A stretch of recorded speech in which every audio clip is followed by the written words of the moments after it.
SEAM was established by Swinburne and RMIT universities in Melbourne and the University of South Australia in Adelaide. The prime objective of SEAM is to support industry by providing research outcomes that contribute to their commercial outcomes. The catchphrase for SEAM is to train early career researchers for immediate and direct insertion into industrial environments. The development and nurturing of these 43 early career researchers is a touchstone of pride. So when I was in the final years of my PhD, I started to wonder about what my next steps would be. I knew I enjoyed problem solving, but I was finding I had much more of an interest in practical problem solving rather than pursuing something like blue sky research. However, while the PhD had given me a whole bunch of new skills, I still lacked that important industrial context to understand how I could best help if I moved out into industry. It was about this time when I heard about SEAM. I remember 6 years ago coming to Glenferrie and meeting up with Andrew for coffee. He talked about the SEAM Centre and this host of industry partners and the chance to work on industrial projects of significance. I came into SEAM as a bit of an outsider because I was a chemist and most of the other people in SEAM were like mechanical engineers, but that was the beginning of a lot of really great collaborations.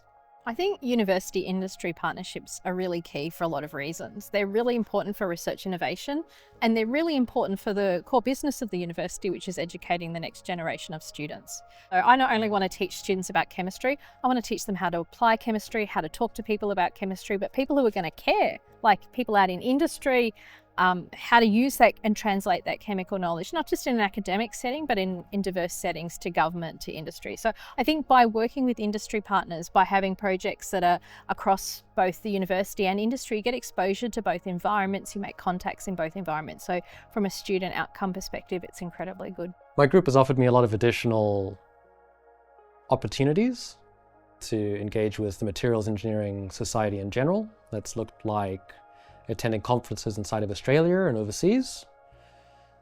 It's been really interesting to see how other research groups function, how they present their information, what technologies they have to work with. If I had just finished from my undergrad and I'd gone into a specific job with a specific company doing a specific material problem, then I wouldn't have had as wide of an exposure. As an academic, we're used to working on certain things, usually our own projects. But when you ask somebody else's problem, it actually makes you sometimes think about things in a new way, right? So SEAM had a number of industry partners who were part of the IITC right from the beginning. And in the beginning, what we did was we went out to the industry partners and we talked to them about what their problems were, what were the questions they were hoping to answer with the funding from SEAM. And we worked closely with them all the way through the IITCs. I think there's great value in the connections we have with industry. So the industry partners would have this kind of real-world problems, real-world settings, and the environment where we can understand the kind of issues the industry faces. For academics, we'll have the first-hand understanding of real-world problems within a shop floor setting. The other thing is that our work actually gets translated into real-world solutions. And so when you have projects where a student isn't just working in the university, they've also got to be at the university on Monday, but in the industry partner on Tuesday and Wednesday, they not only know about the university, but they know how the industry partner works. So they actually kind of have a taste of both things. So the industry placements were something that didn't make a whole lot of sense to me at first, but actually going and being on them, that's where I learned the value of those industry placements, seeing the shop floor, talking to the people who are running the machines, and that gave us a much deeper understanding of how they operate, the kinds of problems they're facing, and how the advice we give is understood and translated, and how it impacts them down the track. There was nothing that could have been a substitute for that real-world, in-person experience, seeing what they do, understanding the kinds of problems they face. Several years ago, we were approached by Dr. Chris Burns to look at involvement in the project. Cutting tools use PVD coatings, which is a thin film coating, to enhance their performance. And so the idea of the project with SEAM was a natural move for us. Collaboration with industry is going to be beneficial to students. It brings the knowledge from industry, but the fresh ideas and approach from students in academia to develop people to be better engineers, better scientists. But eventually, Southern Tune give me the chance that I can go to visit them very often, let's say one every 2 weeks, or sometimes even the full week at Sutton. Going there, I communicate with guy, the head of product engineering and different worker. I understand how the tool is made, why my findings is important for them to increase the tool life and tool performance. But the good thing of the industry placement is that I interact with many people. I not just doing the main focus of PhD, but also have them on other aspects as well, to the point that I can demonstrate my skill better. Working in collaboration with somebody like Min and with the team at Swinburne, we are able to look at it in more depth and in more detail and get a better understanding of the issues of concern. What has come out of this is a deeper collaboration between Sutton and Swinburne. This will lead forward to other projects going forward.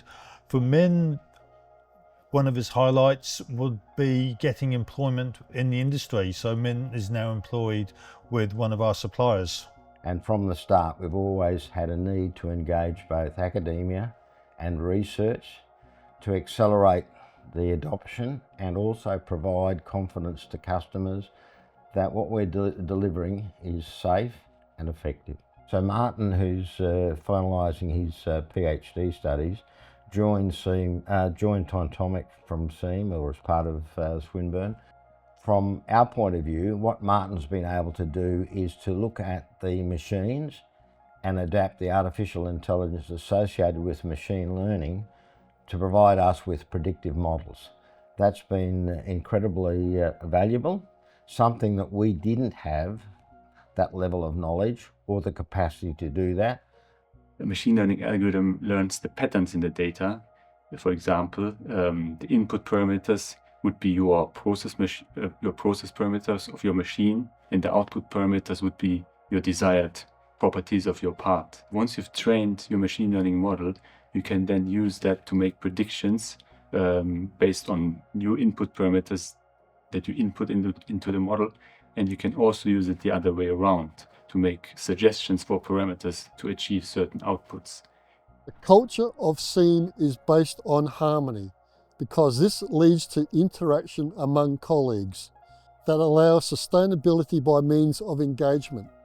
SEAM is a success because we fully participate for shared outcomes. I think SEAM has a collaborative environment, so our colleagues are always open to helping each other, as well as collaborating whenever there's new tests to be done or new analysis to be done. I think SEAM has also seeded a lot of important collaborations with colleagues. I'm a chemist, and we had people in different faculties and different groups, engineering. And through SEAM, we developed some really strong collaborations that cross science and engineering together.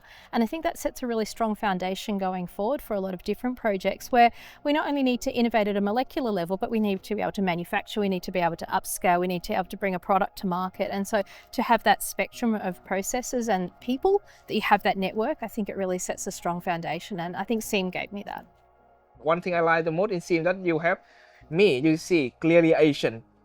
And you have another I am East Asian, we have West Asian like Indian, Pakistan, also we have people from Nigeria, and we have people from Europe like Germany and Brazil, New Zealand, of course Aussie as well.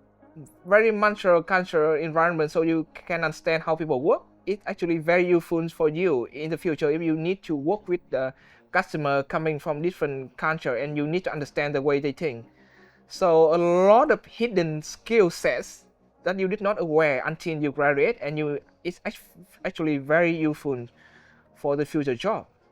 Our legacy is exceptionally strong, with promotions of chief investigators, jobs for early career researchers, additional projects, and significant networking around Australia and indeed around the globe. SEAM has been very, very successful in following that pathway, and we can see the examples of that through progression in the technology, acceptance of the technology, education of the participants, and even employment post the program. SEEN has gained outstanding global recognition as the go-to centre for surface engineering. In fact, the Centre for Surface Engineering for Advanced Materials does cover it all with regard to advancing science for industrial outcomes.